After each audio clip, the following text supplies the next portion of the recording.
جب ہماری زندگی میں کوئی سنت کی جگہ خالی ہو جاتی ہے تو وہاں پہ شیطانی اور دجالی چیزیں اس جگہ کو لے لیتے ہیں۔ جب مسلمان امت محمدی صلی اللہ علیہ وسلم نے مسواک سے اپنا گھر کو خالی کر دیا تو اس کی جگہ پہ جتنی بھی ٹوتھ پیسٹ ہے جو برش پہ لگاتے ہیں یہ سب میں وہی فلورائڈ ہے جو کہ ہم چوہے مارنے کے لیے دیتے ہیں، اور ہم لوگ اس کے لیے دیتے ہیں جو کہ لال بیگ ہو گیا، زمیندار اسپرے کرتے ہیں وہ یہ کرتے ہیں۔ ہوتا یہ ہے کہ جب آپ کو بلڈ پریشر ہائی ہو یا آپ کو ہارٹ کا مسئلہ ہو تو ڈاکٹر سب سے پہلے آپ کے زبان کے نیچے دوائی رکھتا ہے، اور وہ ایک دم اس لیے کہ یہاں سے بہت جلدی جذب ہو جاتا ہے۔ جب ہم ٹوتھ پیسٹ کا استعمال کرتے ہیں اور مسواک نہیں کرتے ہیں تو ہمارے جسم میں وہ زبان کے نیچے سے وہ اندر جاتا ہے، اور وہ 10 سال کے بعد 5 سال کے بعد یا ٹیومر بن جاتا ہے یا پھیپڑوں کا کینسر ہو جاتا ہے یا انتڑیوں کا کینسر ہو جاتا ہے، یہ ہوتا ہے۔ اب آن حضرت صلی اللہ علیہ وسلم نے فرمایا کہ مسواک 70 بیماریوں کے شفا ہے۔ اب میں آپ سے ایک بات عرض کر لوں، جب ہم گوشت کھاتے ہیں، چاول کھا لیا، روٹی کھا لیا، کسی نے جو بھی کھایا، جب ہم اس کے بعد 4 گھنٹے کے بعد گوشت میں الگ قسم کا بیکٹیریا پیدا ہو جاتا ہے اور چاول میں الگ قسم کی بیکٹیریا، یہ الکلائن ہے، اس کے الگ قسم کے کیڑے ہوں گے، ایسڈ کے الگ قسم کے کیڑے ہوں گے، ہر غذا کے الگ الگ جو ذرات ادھر پھنسے ہوئے ہوتے ہیں۔ پتہ یہ چلتا ہے کہ جب دوبارہ ہم بالخصوص گرم پانی چائے کی شکل میں پیتے ہیں تو وہ جو کچھ اس میں دانتوں میں ذرات پھنسے ہوئے ہوتے ہیں وہ بیکٹیریا سے بھر جاتا ہے، اور وہ بیکٹیریا ہمارے جسم میں داخل ہو جاتا ہے۔ اور وہ جو کمر کا درد، بالخصوص جن لوگوں کو گھٹنوں کا درد ہے، زیادہ تر میں نے مدرسوں میں یہی دیکھا ہے کہ گھٹنوں کا زیادہ شکایت ہے، پیٹ کے حوالے سے، معدے کے حوالے سے، ان کا تو اس کے بعد وہ اس جگہ پہ خون سے الگ ہو جاتا ہے، وہ بیٹھ جاتا ہے۔ کسی کا بلڈ پریشر ہائی ہو، کسی کا گھٹنے کا درد ہو، آپ 1 مہینے تک ان حضرت صلی اللہ علیہ وسلم یا 40 دنوں تک ان حضرت صلی اللہ علیہ وسلم کے مطابق ان کو مسواک کرائیں۔ آپ دیکھیں کہ ان کا پراسٹیٹ کتنا بہتر ہو جاتا ہے، ان کا گھٹنوں کا درد کتنا بہتر ہو جاتا ہے، اور ان کا بلڈ پریشر کتنا، اور ہارٹ کے مسائل میں دنیا میں نے یہ بات اٹھائی تھی تو اس پہ دنیا والوں نے میرے بہت مخالفت کی ہے، ہمارے ملٹی نیشنل کمپنیوں نے۔ پھر ایک اسلام آباد میں ایک سیمینار لگا دل کے ڈاکٹروں کا، انہوں نے کہا ہمیں اب تحقیق سے یہ پتا چلا ہے کہ جن لوگوں کو ہارٹ کے پرابلم ہوتے ہیں اصل میں ان کے دانت خراب ہوتے ہیں۔ تب آن حضرت صلی اللہ علیہ وسلم نے یہ فرمایا کہ یہ 70 بیماریوں کے شفا ہے۔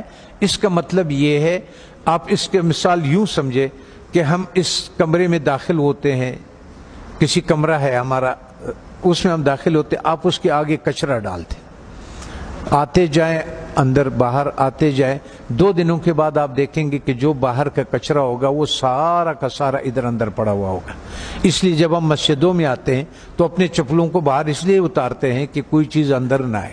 اللہ تعالیٰ نے اس جسم کو بالکل کور کیا ہوا، بالکل بند کیا ہوا ہے، اس میں داخل ہونے کا یہی راستہ ہے۔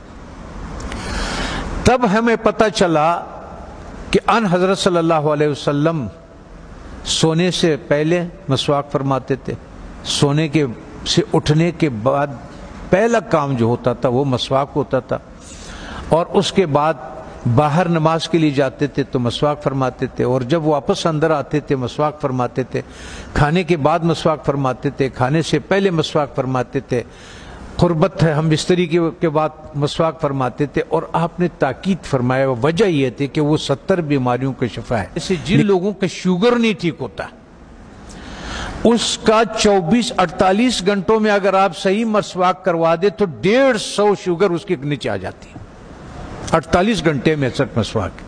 اور آخری فائدہ ان حضرت صلی اللہ علیہ وسلم نے کیا فرمایا؟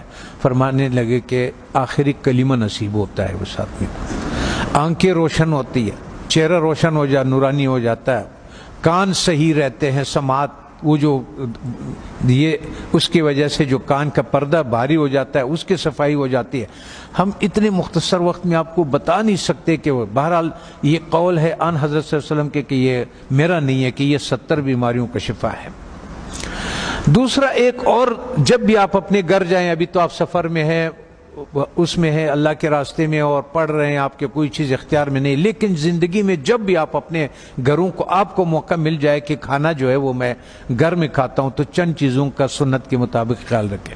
کہ ان حضرت صلی اللہ علیہ وسلم کے سامنے روٹی پیش کیا گیا تو انہوں نے فرمایا یہ کیا چیز ہے؟ بتانے والے نے فرمایا، یہ کہا کہ یہ وہ آٹا ہے جس کا فائبر بوسی نکال دیا گیا، جس کو ہم لوگ فائن آٹا بولتے ہیں، سفید آٹا بولتے ہیں. تو ان حضرت صلی اللہ علیہ وسلم نے فرمایا میں نہیں کھاتا. پھر اس کا دور ختم ہوا، حضرت ابوبکر صدیق رضی اللہ عنہ کا جب دور خلافت ہوا تو آپ کے سامنے کسی نے پیش کیا کہ یہ کون سی روٹی ہے؟ تو انہوں نے کہا کہ یہ وہ روٹی ہے جس کی فائبر یا بوسی نکال دیا گیا ہے. تو انہوں نے کہا کہ جب میرے نبی نے نہیں کھایا، میں آخر قیامت کے دن کیا منہ دکھاؤں گا؟ وہ بھی چلے گئے. حضرت عمر فاروق رضی اللہ تعالیٰ عنہ کا ٹائم آیا تو انہوں نے بھی ایک جس کو گورنر، خلیفہ یا امیر بناتے تھے تو فرماتے تھے کہ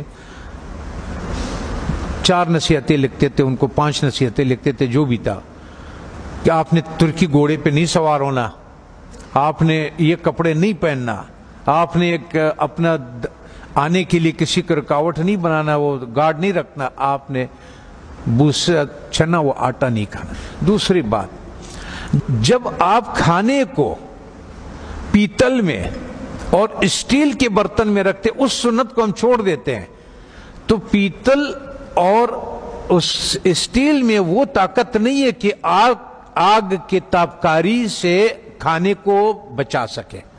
تو آگ کے جو تابکاری ہے اس سے جو اس کی غذائیت ہے وہ سب جل جاتا ہے. یہاں تک کہ آپ نے دیکھا ہوگا پریشر کوکر میں بھی لوگ کھانا ڈال دیتے ہیں، وہ کہتے ہیں ہڈیاں بھی گل گئی. اور ظالم ہے، جب ہڈیاں تو گل گئی اس میں غذائیت کہاں سے رہ گئی؟ غذائیت کیا رہ گئی ہے اس میں؟ غذائیت نہیں ہوتے اس میں. تو اس لیے ہمارا وزن بھی بڑھنا شروع ہو جاتا ہے اور ہمارا لیور بھی فیٹی لیور ہو جاتا ہے، اس پہ چربی چڑھ جاتی ہے. بالخصوص ہمارے اہل دین کے جس کے حرکات کم ہے، ورزش نہیں ہوتی ہے، جگہ پہ بیٹھے ہوتے ہیں درس کے سلسلے میں، اس سلسلے میں ان لوگوں کو بازار کا تیل نہیں استعمال کرنا چاہیے. اور ان کو کھانا کبھی بھی اسٹیل اور پیتل کے، جب بھی آپ لوگوں کو اپنے گھروں میں اختیار ملے، اپنے والدین کو، اپنے اولاد کو اور ان کو اگر آپ اس پہ کریں. میں کبھی کبھی پاکستانی، میں نے 4,500 لوگوں کا کورونا کا علاج کیا، ریکارڈ کے اوپر 4,500. وہ جو وینٹیلیٹر پہ ہوتے تھے نا، اس کو ہم 5 دن کی دوائی دیتے تھے اور اس کو وینٹیلیٹر سے نکال دیتے تھے اور اس آتے تھے. سب ساتھیوں کو معلوم بھی ہے اور یہ بھی ہے. تو مقصد کہنے کا یہ ہے کہ اس ایک سنت کو جو ہم کھانا مٹی کے برتن میں بنا لیں اور ایک سنت جو ہمارے مسواک کے ہے، تو ہمیں شاید بہت سارے ایسے بیماریوں سے ہماری حفاظت کرے کہ جس کے لیے ہم بہت سارے ڈاکٹروں کے پاس بہت ساری پریشانیاں اٹھاتے ہیں. میں اپنے ہیلتھ منسٹر سے بھی میں نے کہا اگر مجھے اجازت دے دے، طالبان سے میں نے کہا آپ نے جتنا زور لگایا اس روس کو اور اس کو، اور اللہ نے آپ کی مدد کی کہ روس بھی نکل گیا، امریکہ بھی نکل گیا، ایک جہاد اور باقی ہے. وہ ہے ہمارے ان غذاؤں کے بارے میں کہ جو ہمارے صحت خراب کرنے کے لیے دیا جاتا ہے. جب ہماری صحت خراب ہو جاتی ہے پھر اسی کا ہمیں دوائیاں بھی بیچتے ہیں. اس میں سے میں نے کہا اگر صرف گھی کو نکال دیا جائے پاکستان سے تو 90% پاکستان کے ہاسپٹل بند ہو جائیں. یہ گھی نہیں جو بازار میں جو تیل مل جاتا ہے. اگر اس تیل کو کسی کو اپنے گھر پہ اختیار ہو، گھر میں موجود ہو، تو یا سرسوں کا تیل اور یا دیسی گھی کا استعمال کرے اور کھانا مٹی کے برتن میں ہو اور مسواک استعمال کرے. وہ آدمی 90% بیماریوں سے اللہ تعالیٰ اس کو بچا لیتا ہے.